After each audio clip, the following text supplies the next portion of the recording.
Hi, Hello, Esteban. Very nice to have you on the podcast. thank you for having me. I'm honored to be here. And we have agreed to speak a bit about TV, about broadcasting, about the role the media plays in society. You have been a TV presenter yourself. I am. So tell me, what has your experience been like working in media? My experience, God, it's been such a roller coaster currently because it's been kind of the celebrity that lives in London but broadcasts in America. Mm, So it's kind of a different thing. I have my own freedom here. As if I was living in America, I couldn't. I don't think I will never have this freedom. Let's just say so. It's been an amazing job, and I'm so grateful for it. Because it has shown me so many things and it have taught me so many things as well. mm. What are some of the things you've been shown? Oh God. So I've been shown and been taught for this job to connect more with people in a sense that if I was doing another job I would never do it. Because I'm a very shy person. And this job has break me from the shelf, let you say so. Mm. And has made me more confident about myself, has made me more confident about what I'd like, what I want to express and how I connect with people. Is there any chance you can place your phone so that it's not like shaking? Absolutely, it is. There you go. Okay. And there you go. So, yeah. Okay. Yeah, it's amazing. But let's talk about some parts of the media that many people are arguing about. Well, many people tell me that there is a limit to creative freedom that you can have in media as a person working for some organization, as a person working for some large media corporations. Is it true, or you're really allowed to do whatever you want? It is true. I mean, I remember when I signed my contract with NBC years ago. I mean, you're Mm, still a baby, so you don't even remember the year when I signed the contract. Um, I have to sign the non-disclosure agreement, so it was something like I cannot have political opinions, I cannot have religious opinions, and I cannot have even gender opinions. So ah, it's kind of it's a limit when you reach that level because you don't have your own freedom. And so for me to speak, because I'm also a newsreader, I have to read the whole time a teleprompter. ah. So you're not really allowed to go beyond some narrative that is set up to you by people above. If it's news, no. But if I'm doing a documentary, it's easier for me to just take the earpiece off, Mm, start to create the commotion in the edit room. Let's just call it like that. Because they start to freak out when I take the earpiece because they're telling me everything on the ear when I'm doing an interview. So yeah, So would you say that nowadays media and corporations like NBC have become too controlled? Has it really suppressed you too much, or you're really fine with the job that you're doing now? they press me a lot, but I'm fine with it Mm, because I'm a bit of a rebel myself. So I have been through so many producers and amazing producers, but currently the one that I have knows how to control my rebel side. mm, So, and when we have to do a piece and you have to go through the board, um, he's the one that always like try to ease the things from them. mm. So yeah, I'm kind of grateful with my job. Because there must have been a point where you kind of have said that there is something that you would like, something inside you that you would like to express, that rebel side of you. But you can't really say that because you belong to a certain organization that doesn't allow you to go past a certain narrative. It's true because you have to be a little bit conservative when you work for this kind Mm, of media's outlets. So I have to remember always I'm not representing myself. I'm representing a media tycoon that is huge and massive. So it's always the part of me that this can detach from myself and introduces to the person that have to project in front of the camera. What are some things that you've genuinely been upset that you could not have said yourself? Oh God, so many. So many. So many that it just even the political opinions. It's just like I covered the presidential inauguration this year in the United Hmm. States. In the Again, US. Okay. and I cannot have comments on that, but just I wish I had comments for that. So as a media person, even if you go on the interview or on the podcast, you still have that non-disclosure agreement that's holding you back from speaking up. Sometimes it does, unless NBC is watching this, which I hope they are. Because you deserve a bigger platform, and I have seen your work. You're amazing and you're talented. That you deserve a bigger platform to express yourself. Um, we do have to be when we go out of the door, and I say this like in a well, I call it like this to explain to other people that it's not me. When I walk out the door, I'm no longer me. I have to be the TV persona that they signed the contract Hmm. for. And this also must be something that's contributing towards the um, media getting less and less trust from people because That it's is true. basically narratives being set up by people above. And it's not necessarily true because they're giving you a platform to express your views. They're giving you an opportunity to be the person you are. They're giving you the opportunity to be more publicly famous.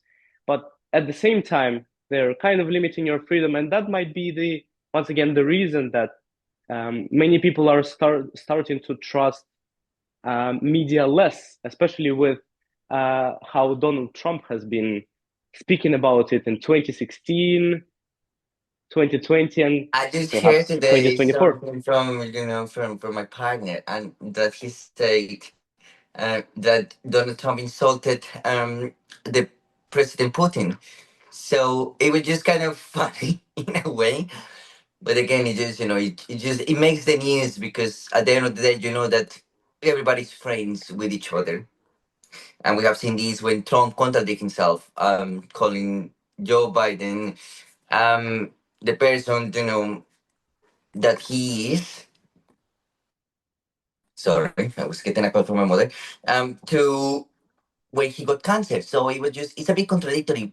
Well, Donald Trump is a bit contradictory himself always, but then again, it just just a thing like we are limited, we are bounded to follow this, but yet so far we are bounded to as well get paid, Mm, and we have to forget to sometimes truth against trust. So well, for me, I have covered so many news that has been scripted, not as the reality shows, but scripted. So mm. it's not easy. So it's not even easy, and I get home and I just cry from anger, from frustration, because it's not easy to tell these lies to people, but we need to do it in order to keep the mass control. Well, do you think you need to do it? Or you think there must be some people that will stand up for themselves and once again show their emotional side and really tell everybody what it's like working there? Well, this is the thing. When I walk into the studio, when I walk into the studio room, and I have so much respect for my job, I have to do what I'm told Mm, because it's something that comes with respecting your job, with respecting your profession, with respecting what you do. So if I'm told to do this, even though I disagree, I have to do it. can you tell me what were some things that literally made you cry your eyes out because you were so frustrated that you could not have done anything? Oh, there was this documentary that I won the award this year. I won the BAFTA this year for this documentary about the children that were missing from the home office responsibility. And we NBC work with the Interpol, we work with everyone. So there were 300 missing children that was in charge of asylum seeker children, was in charge of home office, and they went missing. When I was interviewing the person from home office, the spokesperson, he was the most cold person I ever met in my life. His reply was like, Mm, "There are no British children. We don't care about them." Again, we know how British immigration is. And so when I told him like we allocate them, we know where 250 are, and this is the list. We don't know where the other 50 are. And that day I think I lost my temper a little bit. I went off script a lot and I insulted the person, and probably that's why I won the award. Um but that was the time that, I couldn't do anything more than just reporting where the children went. I wish I could mm. go and find each children and give it to their parents. But I couldn't do it because it wasn't part of my job. My job was just reporting. So yeah, So, what are the ways you, as a person who's working in TV broadcasting in media, can gain back the trust of people to the organizations like NBC, well, BBC. I think BBC is fairly trusted right now, but others like I don't know, ABC News are being less trusted. CNN, Fox News, yeah. Oh God, this is the thing. And you asked me this on the message that I don't have my job reported on my social media. Hmm. It's not because I don't like. It's just because sometimes I'm not even proud of the Ah, company that I represent. So it's just barely what I do report on my social media because it's just I don't feel proud of the job that I represent for the company that I represent. Sorry, but I feel proud for the job that I'm making for them. So when there is a journalist investigation, I'm proud of the job that we all the team do. I'm not proud when it comes to the screen because I don't get to post production approval. I just get hmm. to do the job, then stand in front of the screen, read the script, and then I see that everything changed. So it just to support some sort of media tycoon and the sponsors and the investment person and everything, just to do the job. And this is how media has become nowadays. We all have to do the job in order to support a bigger investment money, not just to Hmm. report the truth. It's just to sponsor the money. This is quite the truth and quite different to what people think of media nowadays. It So thank you is. for telling me that. But how do you think you can really gain back the trust? Can you really, is it possible for some people to speak up the truth, or it will really end their career on that point? This is the thing. Nowadays, we call it cancel. So when someone tries to Yeah. go off the script, and when someone is trying to do the job like doing it properly with with truth and trust, um, somehow they got better. They got canceled. So it's really hard nowadays to be a journalist or to be a news reader because you either get canceled or you either Mm. report what the company wants you to report. And this also happens in BBC. This also happens in BBC, Yeah, it does. and It's a many it's a people it's a think, cancel culture that we have nowadays. mm, Yeah. Okay. Yeah. So it's a cancel culture that we have nowadays. I'm sorry, I'm moving I was sitting on the floor for like 30 minutes.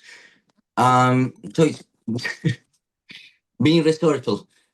So it's a cancel culture that we have nowadays, and we either do the job properly or we don't do it at all. And mm, properly, by properly, I mean sponsoring this kind of media tycoons that they only care about money and investments and the investors more than the truth. mm. And this is perhaps the reason that podcasts and people like Jordan Peterson, Chris Williamson, you name it, have become so famous because they're ready to speak what they think. And of course, they will raise some money for themselves. They will represent some of the views they're being told to represent by their sponsors. But at the same time, they still have that freedom. They still have that freedom of expression that they can speak on podcasts and express their views freely. And do you think there is really a shift in culture that people are stopping to trust media and starting to switch to podcasts on YouTube, understanding that it's their show and they're allowed to say whatever they want? Uh, in the recent years, I have learned that not by job, but just by life experiences, that people started to move to YouTube. By people, I mean the close ones to me, because I have seen someone very close to me that he rather watch YouTube news as it comes from, let's just say, let's put an example, the Ukrainian and Russian war. So you know that Russia manipulates everything, even the media. But there has been so many YouTube channels that been banned in Russia, but they moved to another countries and they still report the war as it is. You know, the Mm, horrible atrocity of the war as it is, and the horrible pain of the war, and the Russia playing on the war. You know, it hasn't been nice. It hasn't been cool. So and it's reported mostly on YouTube. So I have seen that people start to move from that, and even Russian people is moving to YouTube to watch what is true, not what the mm. government tells, but what is true. Not all of them, sadly, because they have been all brainwashed from years and years and years. And what Russia reports right now is just their victory, but what is the truth? It's just they are not. They are just destroying people, which is not nice. Yeah, no progress. Yeah. But let me ask you a very, very, very hard question, which you might not know the answer to, but you might as well attempt to answer it. Okay. Since you have said that media is so controlled, who Yeah. is controlling it? Who are the The people who are government. setting up the government? I would say the government, yeah. The government plays a huge part controlling media, mostly because to control a mass, the people to go crazy. So if you remember COVID times when it happens, it was just it was so controlled. It was up to a point that I'm sorry for the background noise. I don't even know where it is. It's somewhere there, but I don't know where it is. When COVID happens, um, it was so big and it started in November. We all know that we now know that it started in November, not in March, in November when all started. But we control it. Let's just speak about the United Kingdom. We control it until March. We were reporting like, there is a virus that's spreading and it's becoming an epidemic, and then it become a pandemic. Why a virus that it become that it was massive in November? We just declared pandemic in March. So this is how Mm, the government controls the media, to prevent the mass hysteria. Oh, hysteria. mm. So, as you say, government is paramount, is like more dominant than people in charge of the media, right? Hmm. So we have also seen people like Mark Zuckerberg switching their opinion as soon as the government switches. And it's very interesting to follow because people always tend to think of people like Mark Zuckerberg as being extremely independent, allowed to do whatever they want because they have all this money and have all this access to power. But at the same time, as far as I understand, it's the government that can set up the agenda and tell them not to say something. What are the ways that government actually does it? Is it is it through direct contact or through sending some signals or through whatever? Well,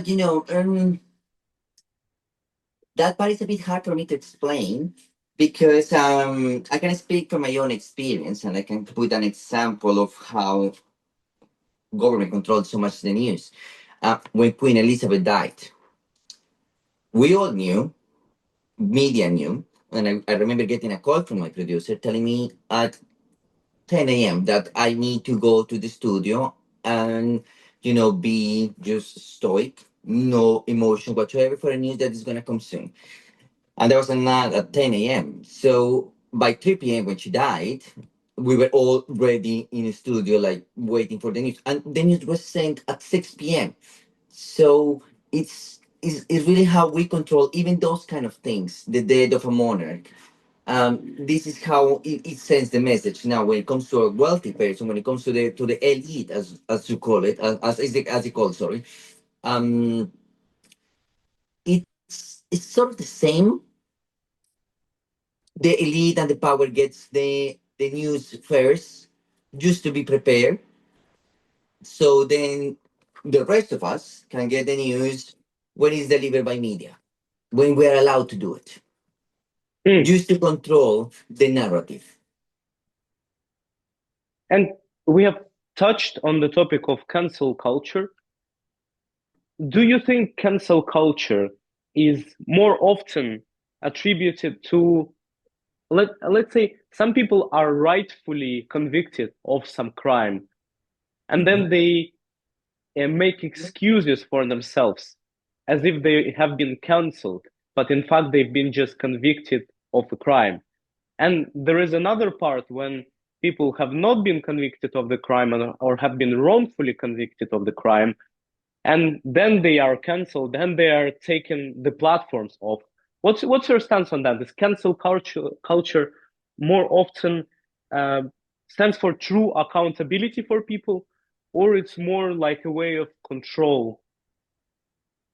It depends really, because I mean, we can see some people deserve it, absolutely deserve it, and they deserve to be cancelled forever. We can see the case with Pierce Morgan. Hmm. He was cancelled, He was cancelled. and somehow he bounced back, and now he has talked to me. So he was cancelled for the media outlets, for the biggest ones. It was what was the name? ITV. And here we are. We have him in Talk TV, and his fans, even though he was cancelled, even though they don't agree with him, they follow him there. So it's mostly it's been a bit of controversial what cancel nowadays means, because it means like you are cancelled forever, or you are just marketing yourself to get cancelled in order to just Hmm. get another platform bigger without restrictions, even though you are controversial or not. That's a very, very important distinction. But do you think it so often happens that people are being cancelled on purpose to, as a sign that they should comply with the system, or I it think more so. often Yes. happens that, yeah. Yeah, So I you, would think so. Just again, it just nowadays cancel has become mostly a marketing strategy more than anything, because a celebrity, a newsreader, a TV presenter, someone in media gets canceled, everybody turns their eye to that person, so it becomes a marketing strategy mostly. If you get canceled, you get more followers on Instagram. If you don't get mm, canceled, you're still conservative. So it's some sort of a way to raise the eyebrow, but at the same time gaining more. It's more a mm. marketing strategy nowadays. Just yeah. And finally, if you were to speak without any filters, if you were to say whatever you want, whatever you feel like, what is one the most uncomfortable truth about media that you would say? Oh, The most uncomfortable we thing that yeah no. people I'm thinking. cannot I'm even I'm, imagine. I'm thinking several. So I'm just saying one. We media brainwash the people so much that people don't even realize how brainwashed they are, that every single day they turn to watch the news 1 p.m., 6 p.m., just to see how messed up, which is true, the world is, but at the same time, they don't want to turn around the eyes to see the reality. Yet so far, it is worse, it is bad, but we need to exaggerate it sometimes very much, to a point that is is absurd. Well, thank you so much for telling me that. And thank you so much for being on my show. It has Thank you been a very much pleasure. for having me. It's been an honor. Thank you so much.